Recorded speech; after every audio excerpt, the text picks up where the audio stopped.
So polysubstituted benzene means that it has got substitution at different levels, which are more than 2, of course, which we have mentioned and talked about of disubstituted at 2 points. For poly, it's more than 2 points, which of course can be 3 or 4. So in this case, for polysubstituted benzenes, we're going to see that there are different rules that apply from the nomenclature of maybe the aliphatic and organic compounds. Of course, we know that there's a broad of classes of organic compounds, that's from the aliphatic and of course aromatic compounds. So in this case, the nomenclature or the naming of polysubstituted benzenes follow the normal order of aliphatic compounds, whereby if there are substituents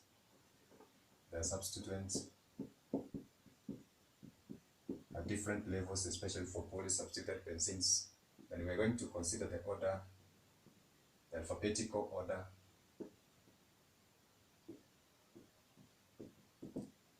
giving priority to the different substituent groups that appear in this kind of a molecule.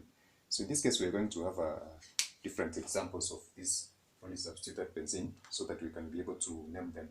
So bear in mind that we are going to use the special names that we have mentioned in some of our videos pertaining to the monosubstituted benzenes. So in this case, if I draw the first member or just a molecule on the board, and then we try to see, maybe let me just put it at the center here so that we can be able to be using it as a central one by doing different substitutions instead of drawing a wide range of molecules. So I'll just use this one for that respect.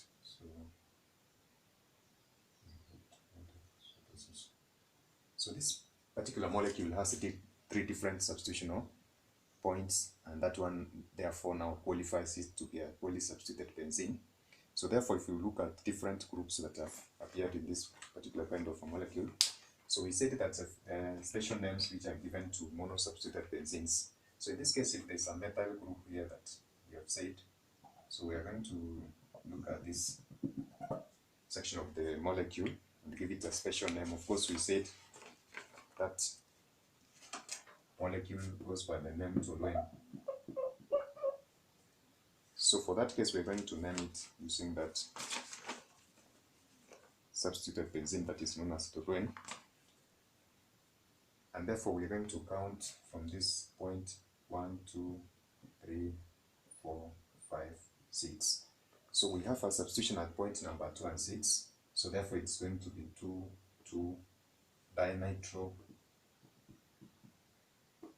toluene. So 2 dinitrotoluene. So the numbering goes in that specific order that I've put.